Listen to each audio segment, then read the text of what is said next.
Being able to create soft, model-like skin on your portrait images can be extremely important when you're editing your photos. Using Perfect Portrait and just a couple of very basic tools, you can actually create a look just like the one you see here on the right. Let me go ahead and show you how easy it is inside Perfect Photo Suite 8. The first thing that you're going to need to do is open your image up into Perfect Portrait. When you do so, it's going to recognize where the face or faces are in your photo and place a green box around them. You'll see the green box around this model's face here. I'm going to go ahead and click once inside that box so it will zoom in and I can get a closer look at the face that I'll be editing. Control points have been placed around the eyes, the lips, as well as the teeth if they're smiling with an open mouth. If you need to go through and adjust any of these control points, you can click and drag to move them around.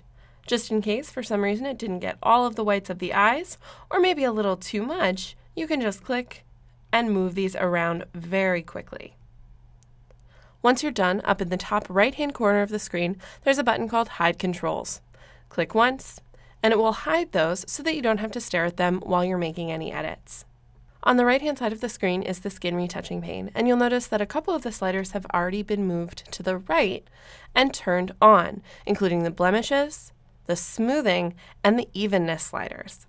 Now, before we jump into the skin retouching pane, we're actually going to check out Perfect Portrait's face mask of where it's chosen the areas of skin in the image. This is very important if you want an extremely exact and well-edited image.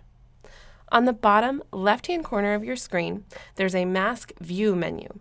Right now it's set to after, which means we're taking a look at our after image. But if we open up this drop-down menu, we can scroll up and we can choose a way that we'd like to view our mask. My favorite way is up at the top called Mask Red. When I click to select it, it will show me a red overlay on top of anywhere in the image that's being protected from the skin retouching pane. Anywhere where you can actually see the image clearly is being affected by the skin retouching pane. It's gone through and done a pretty good job of choosing the face. However, it's added in way too much of the hair on top of her head, as well as selecting things like eyebrows and makeup around her eyes that we want to go through and adjust. On the left-hand side of the screen in the tool well, a tool has already been selected. This is called the Face Edit tool. It's indicated by a little silhouette of someone's face. And when you click to zoom into your image, like we did earlier in this video, it will automatically choose this tool for you. Up in the tool options bar, you want to go up and set things like your mode, the size of your brush, the feathering around the edge of your brush, the opacity of your brush, and the perfect brush, which is our edge detection brush. Now, the mode is the most important part about using this tool. If you open up the mode drop-down menu, there are two options, Not Skin and Add to Skin. I'm going to go ahead and set it to Not Skin, which means I want to paint over the areas in my image that I want to remove from the skin selection. Once it's chosen, I can just click and we're going to drag over the areas that we want to get rid of.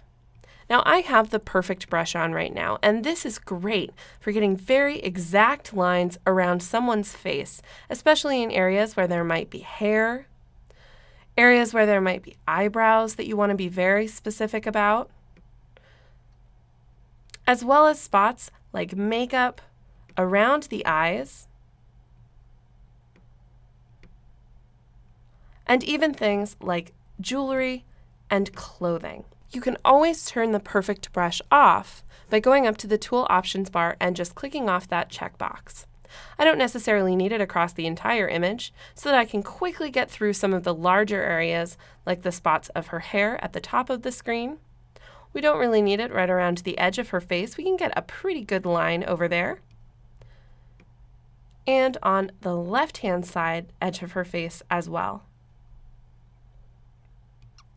The last thing that I like to mention here is that you also have the opportunity to add in other areas of the body as well. You'll see down below this subject's face, she also has an exposed neck, and if I hold the space bar and click and drag to move my image down a little bit, she has a surprisingly large amount of her chest revealed. By going back up to the Tool Options bar and opening up the Mode drop-down menu one more time, I'm going to swap it over to Add to Skin, and we can go through and we can add in her neck and her chest into this selection. Then we can soften it all at once. Just like we did with parts of the facial selection, I'm going to go up and turn my Perfect brush on to help get around some of the harder edges, right along the spot of where her clothes and her hair meet her skin. Once we've gone through and we've finished out all of the areas that we want to add or we want to remove from the skin selection, I'm going to go back down to the Mask View menu on the bottom left-hand corner of the screen.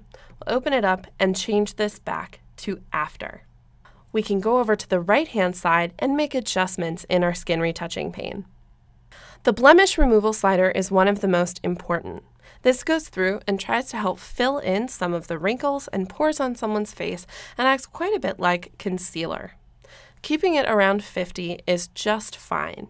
The smoothing slider is the most important. This is what adds that softness to the skin and evens out a lot of the tonal sections in the face itself. I'm going to go ahead and take this smoothing slider and move that over to the right quite a bit. You don't have to go quite as far as I do to keep it a little bit more natural.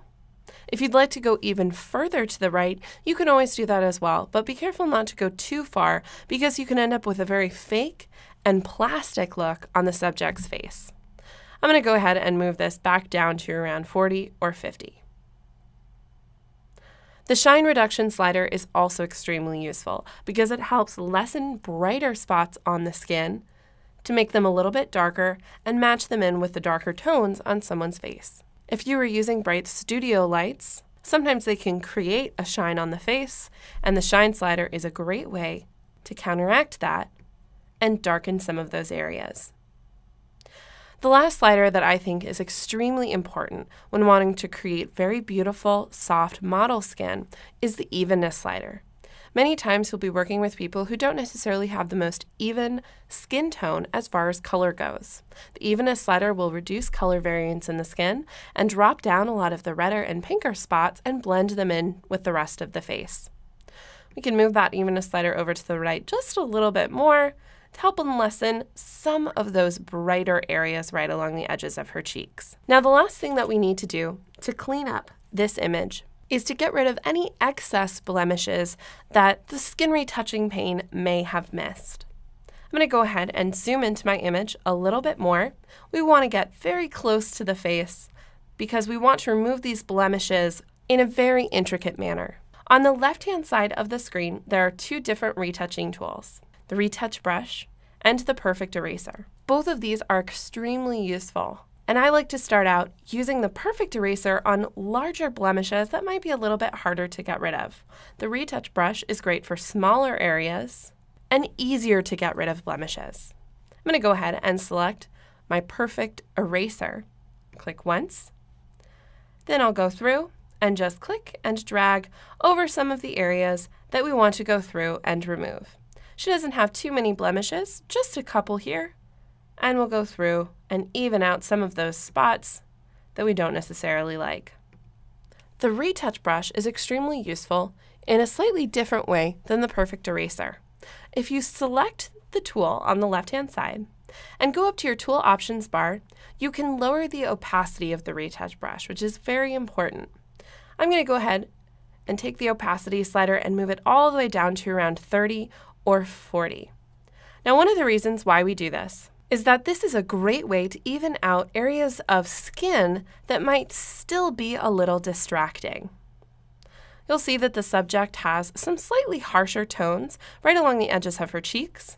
You can also see a little bit of wrinkling underneath her eyes that we may want to smooth out, as well as some harsher shadows that we can see here on her nose and around her mouth. By lowering the opacity of the Retouch brush, when we click and drag with the tool, instead of removing areas completely, it softens them and evens them out and is a great way to get even more softness in the skin. I like to use this tool across the face to even out areas that may not quite have gotten as soft as I wanted with my skin smoothing and blemish removal sliders.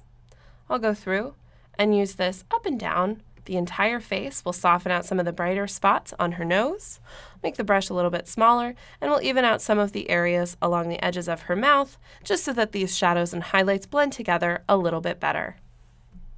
Now once we're done, I'm going to zoom back out and let's take a look at our before and our after image.